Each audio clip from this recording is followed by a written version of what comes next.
Hello students, welcome back to computer science exam correct channel. जैसा कि आप जानते हैं कि हमने एमसीक्यूज की सॉफ्टवेयर इंजीनियरिंग की एक सीरीज स्टार्ट की हुई है जो स्पेशली आप के एग्जाम के लिए है। तो आज फिर इस सीरीज में मैं कुछ इंपॉर्टेंट क्वेश्चन लेकर आ रही हूँ जो कि आपके एग्जाम के लिए बहुत ही इंपॉर्टेंट होने वाले हैं। तो प्लीज इन्हें इग्नोर मत कीजिएगा, ध्यान से पढ़िएगा। हाँ, अगर आपने मेरे चैनल को अभी तक सब्सक्राइब नहीं किया तो जल्दी से चैनल को सब्सक्राइब कर दीजिएगा ताकि आने वाले वीडियोस का नोटिफिकेशन आपको मिलता रहे। और अगर आपको ये वीडियो पसंद आती तो प्लीज इसे लाइक, शेयर और कमेंट करने में कंजूसी बिल्कुल मत कीजिएगा। तो चलिए स्टार्ट करते हैं अपने फर्स्ट क्वेश्चन से। Yes, this is our first question. Software quality assurance encompasses verification, validation, both verification and validation and none of them। देखिए, सॉफ्टवेयर क्वालिटी एश्योरेंस एक एक्टिविटी है, ठीक है, जो ये एश्योर करती है कि whether you are providing the quality software और नॉट। ठीक है, तो ये जो एसक्यूए जो एक्टिविटी होती है, this activity perform through out all the development process. ठीक है, through out the development of the process, यानी कि वेरिफिकेशन में भी हम एसक्यूए चेक करते हैं, वैलिडेशन में भी हम चेक करते हैं। So your answer will be C option, both verification and validation. ठीक है, क्योंकि ये एक्टिविटी जो होती है आपकी throughout the development process आपको ध्यान में रखनी होती है। ठीक है, this is our next question. Which level is called as defined in capability maturity model. ठीक है, सीएमएम के अंदर पहले भी ये क्वेश्चन मैं बता चुकी हूँ आपको इस तरीके का कि हमारे पास सीएमएम में कैपेबिलिटी मैच्योरिटी मॉडल के अंदर 5 लेवल्स होते हैं। ठीक है, और जो मैंने याद कर रखे हैं, देखिए मेरा तरीका था याद करने का कि मैंने इनको इस तरीके से याद कर IRDMO। ठीक है, आई स्टैंड फॉर इनिशियल, आप भी इसी तरीके से याद कीजिएगा, कभी नहीं भूलेंगे। R stand for repeatable, D stand for defined, ठीक है, और M stand for managed and O stand for optimized। ठीक है, अब आपको क्वेश्चन का आंसर तो पता चल ही गया होगा। डिफाइंड लेवल कौन सा है?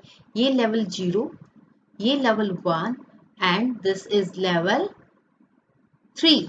सो your option B will be correct. देखिए, आप भी इसी तरीके से याद कीजिएगा, IRDMO यही सीक्वेंस होती है, इसको चेंज नहीं करना। ठीक है, कई बार सीक्वेंस भी पूछ ली जाती है और इस तरीके से एक इंडिविजुअल लेवल के बारे में भी पूछ लिया जाता है। तो level 3 option B, fine. So COCOMO model is used for, COCOMO की फुल फॉर्म क्या होती है? Constructive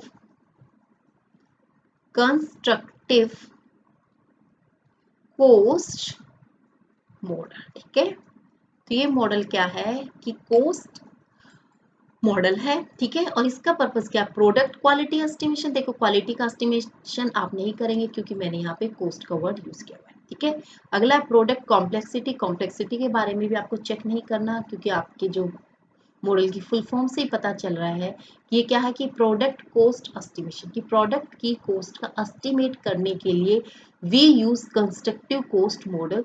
so option C will be correct. और ऑप्शन क्या है आपका? Product cost estimation. ठीक है,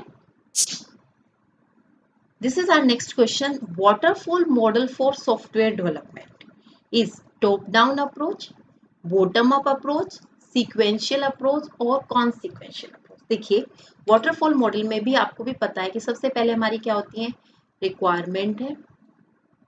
ठीक है, उसके बाद हमारे पास डिजाइन का फेज आता है, then coding, then testing, then implementation and the last one is maintenance। ठीक है, तो ये एक क्या है? एक सीक्वेंस बन गई कि पहले आप रिक्वायरमेंट फेज को कंप्लीट करेंगे, after completing the requirement phase you will complete the design phase, then after coding, then after testing, then implementation and finally maintenance. So it is a sequential approach. Option C is correct, sequential approach। And our next question is, In software development, value adjustment factor include the following among others: criticality of the performance and reusability, number of lines of code in software, number of technical manpower and hardware cost, and time period available and the level of user friendliness.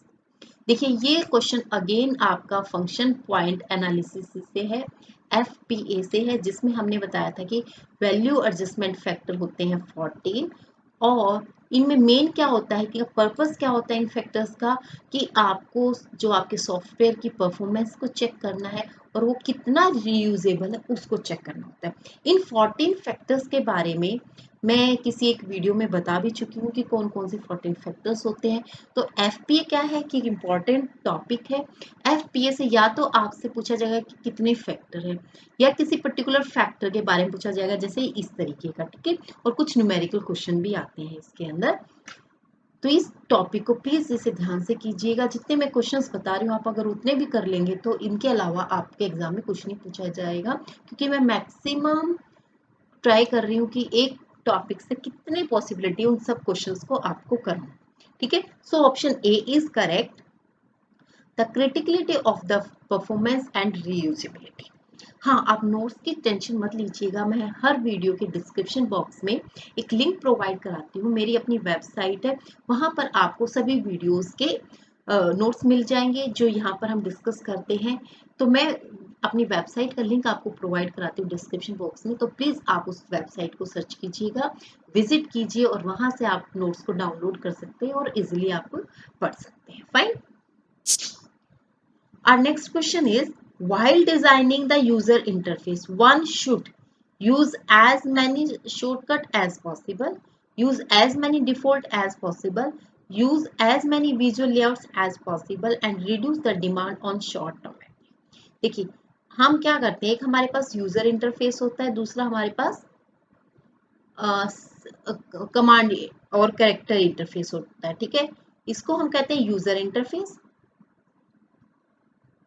ठीक है, जो कि हमारा क्या होता है graphics based होता है।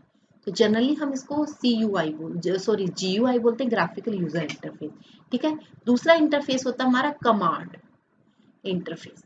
कमांड इंटरफेस की जो सबसे बड़ी ड्रॉबैक थी वो क्या थी कि हमें कमांड्स को लर्न करना पड़ता था। अगर आपको कमांड आती है तो आप सॉफ्टवेयर को हैंडल कर लेते थे, अगर आपको कमांड नहीं आती है तो आप सॉफ्टवेयर को अच्छे से हैंडल नहीं कर पाते थे। बट जब से ये GUI का कॉन्सेप्ट आया है तो तब से हम क्या है कि हमारे पास शॉर्ट आइकन्स होते हैं, हम उन पर क्लिक करते हैं और आपका काम हो जाता है। तो आपको जो कमांड्स उनको याद करने की जरूरत नहीं है। तो इसके अकॉर्डिंग जो आंसर होगा, reduce the demand on short term memory. यहाँ पर यूजर इंटरफेस का मतलब क्या हुआ कि हमारी जो मेन इंटेंशन है GUI डेवलप करने की क्या है कि जो शॉर्ट टर्म मेमोरी के लिए होता है, जैसे आपकी कमांड्स को याद करना है, उनको इम्प्लीमेंट करना है, वो वाला कॉन्सेप्ट यहाँ पर हम रिड्यूस करते हैं। So your option D will be correct.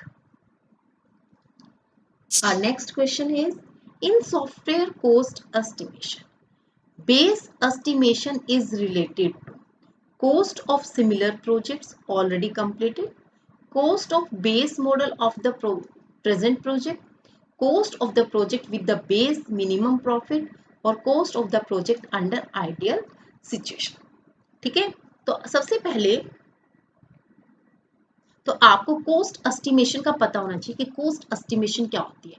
Coast estimation use a basic regression formula with parameters that are derived from the historical project data and current as well as future project characteristics। ठीक है, तो coast estimation model क्या करते हैं, एक regression formula use करते हैं और रिग्रेशन फॉर्मूला में क्या करते हैं कि वो हिस्टोरिकल जो पास्ट में आपने प्रोजेक्ट्स बनाए हैं उनको रेफर करके चलते हैं, करंटली जो है और फ्यूचर में जो से प्रोजेक्ट बना उन सबको हम रेफर करते हैं। ठीक है, तो according to this definition cost of similar projects already complete, option A will be correct. ठीक है, तो ऑप्शन ए जो होगा आपका आंसर रहेगा, क्योंकि देखिए बी ऑप्शन में क्या, cost of the base model of the present project. देखिए जरूरी नहीं है कि जो आप करंट प्रोजेक्ट बनाने जा रहे हैं उसका कोई प्रीवियस मॉडल चल रहा होगा, बेस मॉडल आप उसका प्रोवाइड कराएंगे। ठीक है, तो इसका कहने का मतलब क्या हुआ कि आप जो प्रोजेक्ट तैयार करने वाले उसका एक बेस मॉडल आपने बना दिया और वो कस्टमर को आपने प्रोवाइड करा दिया। ठीक है, तो बेस मॉडल जरूरी नहीं कि हम हर एक प्रोजेक्ट का बनाएंगे। Similarly cost of the project with the base minimum profit, ये भी हम नहीं सेट कर सकते हैं कि मिनिमम प्रॉफिट कितना होगा, वो भी हम डिसाइड नहीं कर पाते हैं। ठीक है, तो cost of the project under ideal situation, कौन सी आइडियल सिचुएशन है वो भी नहीं है।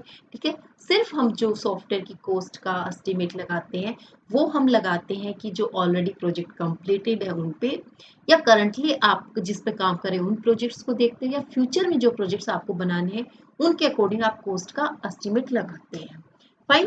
So, cost of similar project already complete. This is your answer.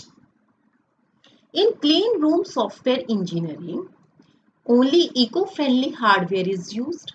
Only hired facilities are used for development. Correctness of the code is verified before testing और implementation is done after ensuring correctness.